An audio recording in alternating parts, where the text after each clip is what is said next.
I was just another invisible waitress at the most expensive wedding of the year. But when the billionaire groom looked across the room and our eyes met, everything changed. What happened next would turn my life upside down forever.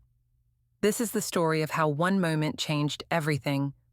Before we dive into this incredible story, make sure to subscribe and hit that notification bell because you won't want to miss what happens when fate intervenes in the most unexpected way. Trust me, this story will leave you speechless.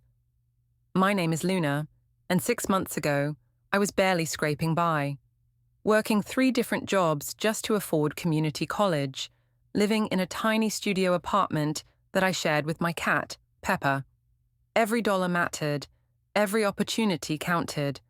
So, when the catering company I worked weekends for offered me a chance to work at what they called the wedding of the decade, I didn't hesitate to say yes, even though it meant giving up my Saturday off.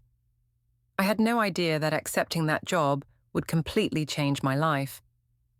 The wedding was being held at the Grandview Estate, this massive mansion overlooking the city that probably cost more than I'd make in 10 lifetimes. As I pulled up in my beat-up Honda, watching Rolls-Royces and Bentleys glide past me like I was invisible, I felt that familiar knot in my stomach. The same feeling I got every time I was reminded of how different my world was from theirs. The bride was Isabella Whitmore, heir to some old banking fortune, and the groom was Adrian Cross. Even if you lived under a rock, you'd heard of Adrian Cross. At 29, he was worth nearly $3 billion, having built his tech empire from scratch. The magazines called him a genius, the internet called him a heartthrob, and everyone called him lucky. Looking at the extravagant setup around me, with flowers that probably cost more than my rent and champagne that I couldn't even pronounce, I figured they were right. As the other staff and I got our final instructions, I tried to blend into the background. That was my strategy at these high-end events. Be helpful, be invisible, collect my paycheck, and go home. The last thing I wanted was to draw attention to myself among people who probably spent more on shoes than I made in a month. The ceremony was beautiful, I'll give them that. Isabella looked like she stepped out of a fairy tale in her custom designer gown, and Adrian looked every inch the successful billionaire in his perfectly tailored tuxedo. But something felt off. Maybe it was the way he kept checking his watch, or how his smile never quite reached his eyes.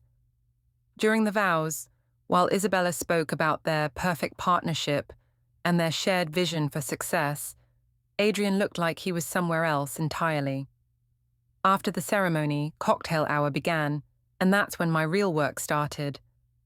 I balanced trays of champagne and fancy appetizers, weaving through crowds of people discussing stock portfolios and vacation homes. I was good at my job, efficient, polite, practically invisible. Just how I liked it. That's when it happened.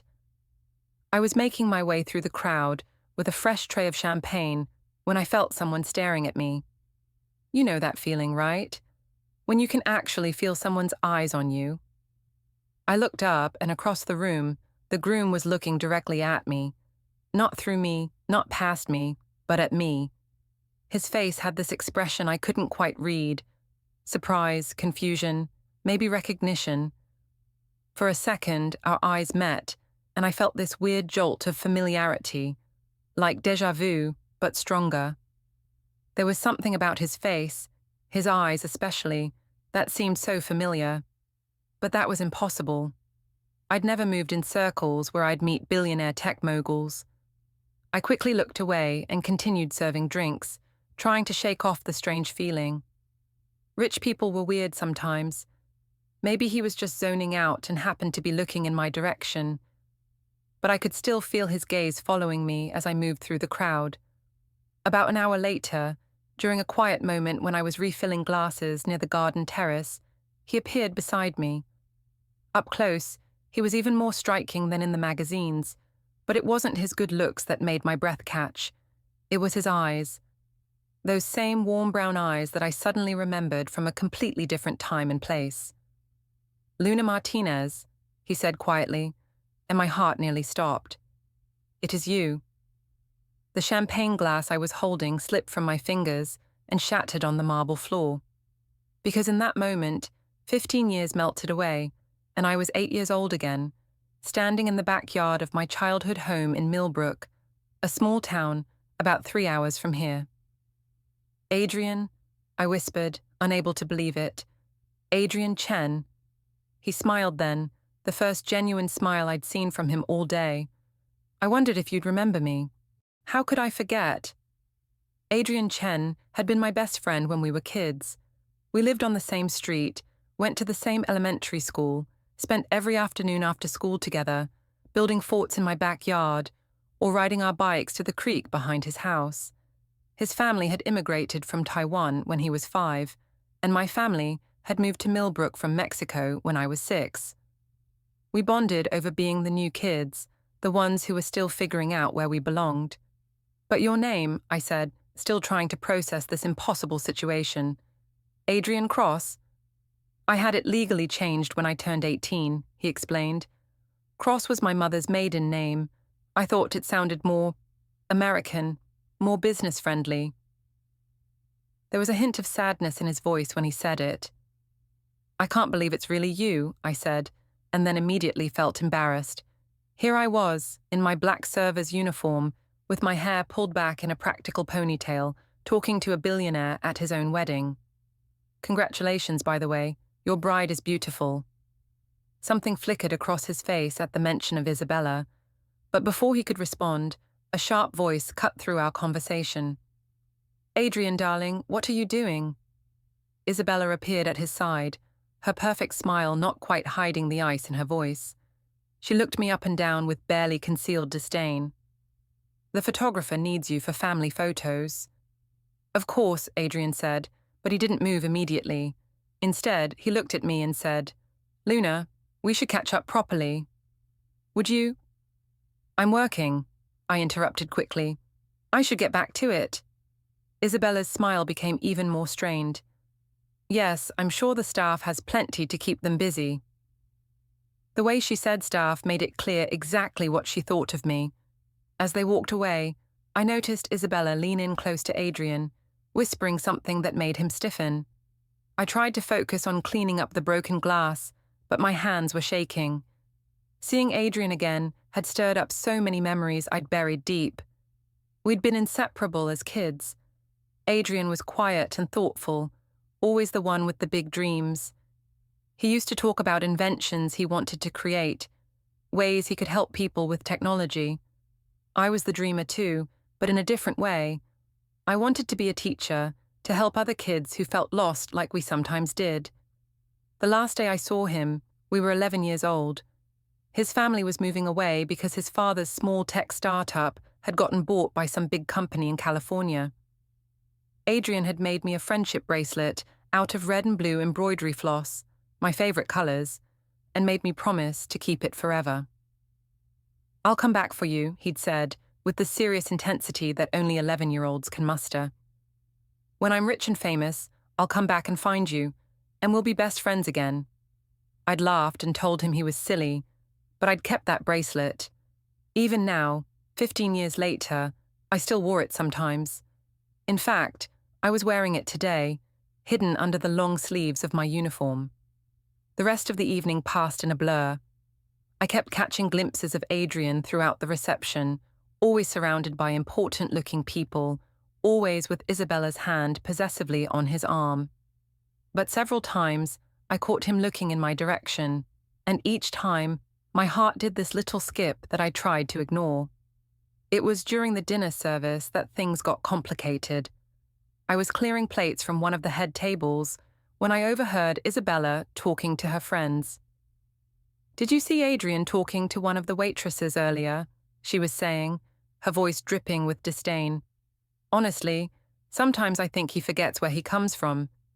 You can take the boy out of the small town, but apparently you can't take the small town out of the boy."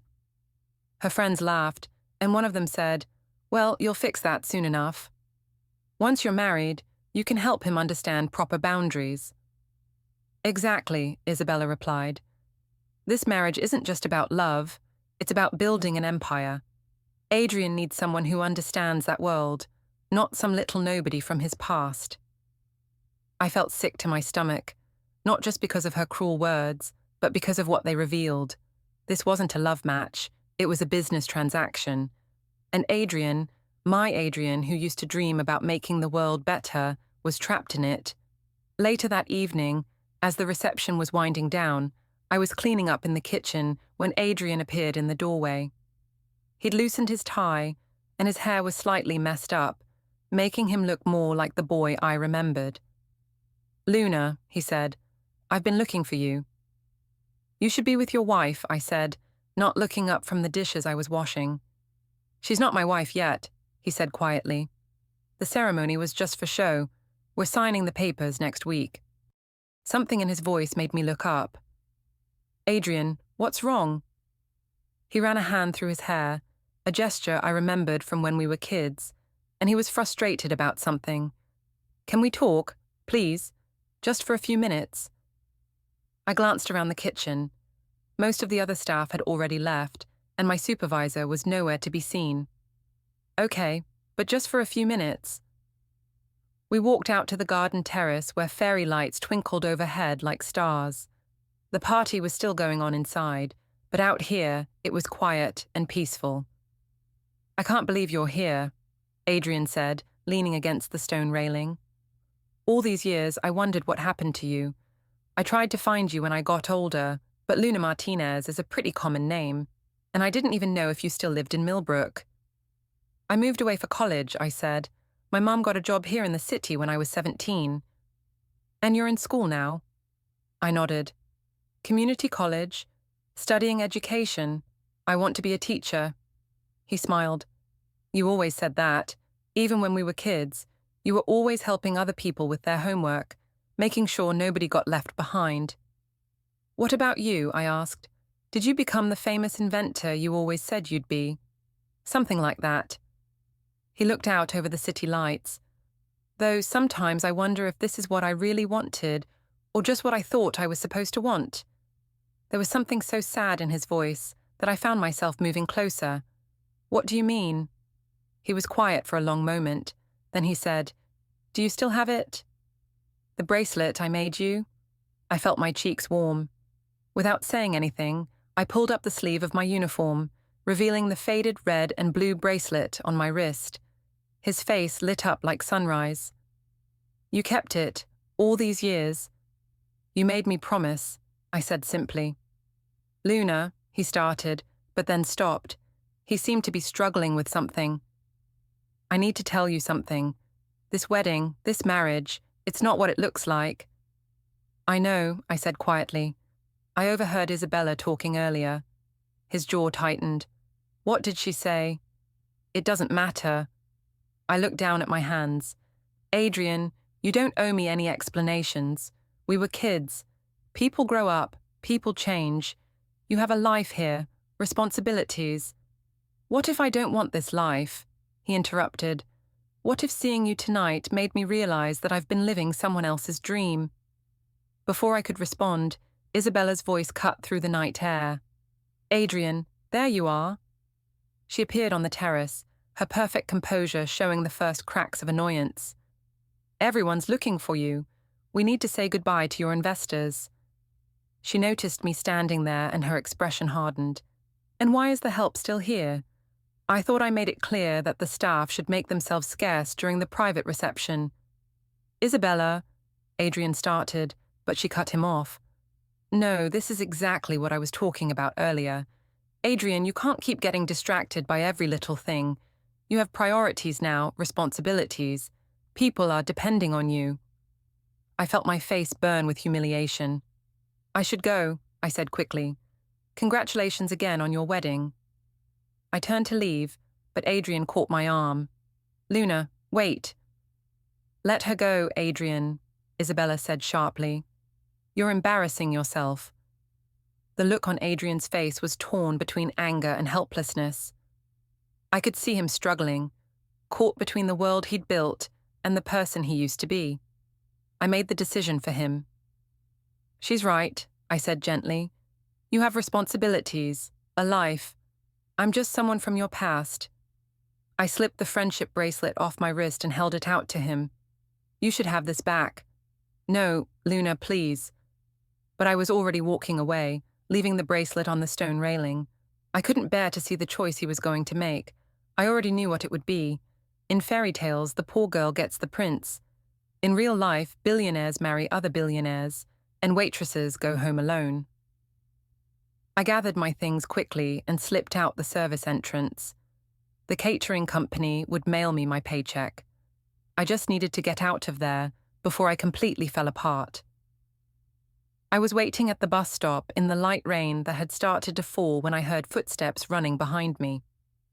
I turned around, expecting to see another late shift worker, but instead it was Adrian.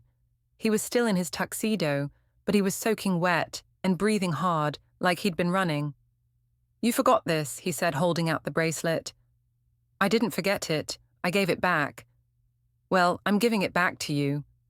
He stepped closer, and I could see something different in his eyes, a determination that reminded me of the boy who used to declare he was going to change the world. Luna, I made you a promise when we were kids.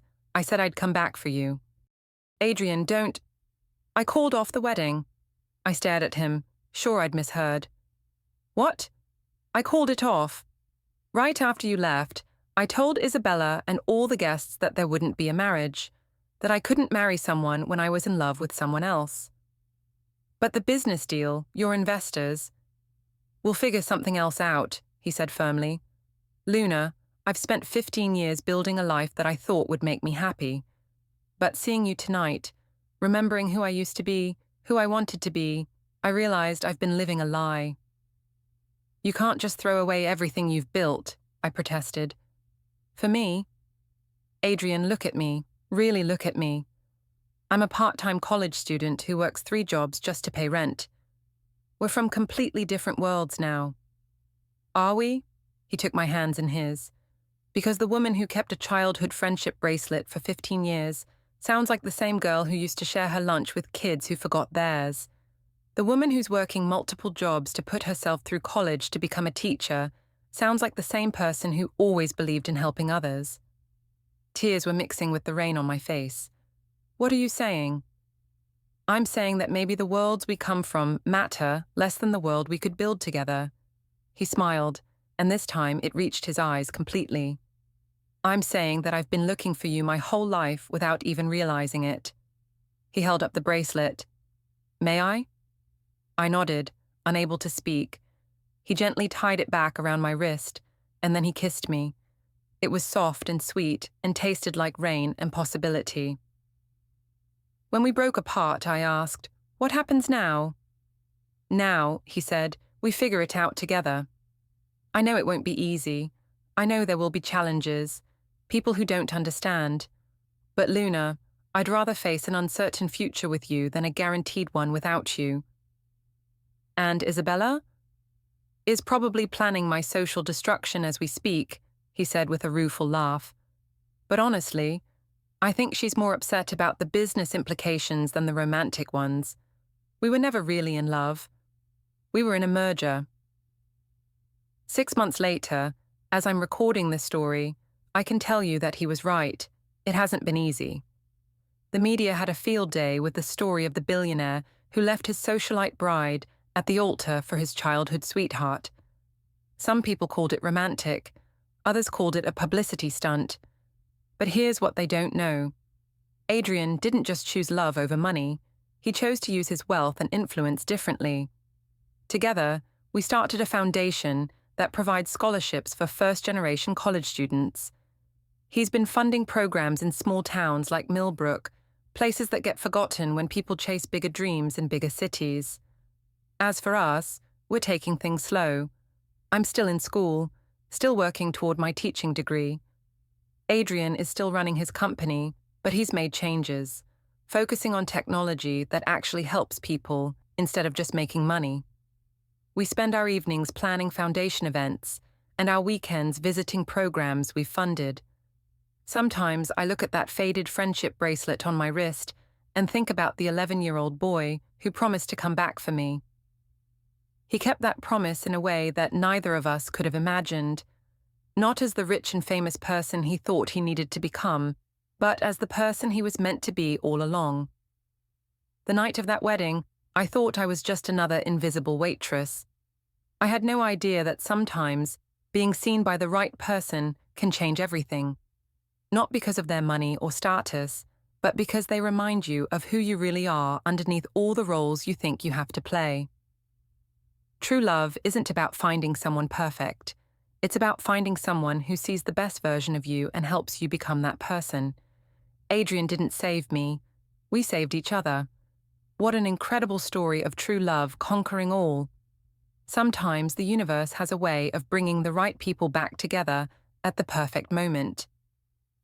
If this story touched your heart, please hit that like button and share it with someone who believes in the power of destiny. And don't forget to subscribe for more amazing stories like this one. What do you think? Was Adrian right to leave Isabella at the altar? Let me know in the comments below.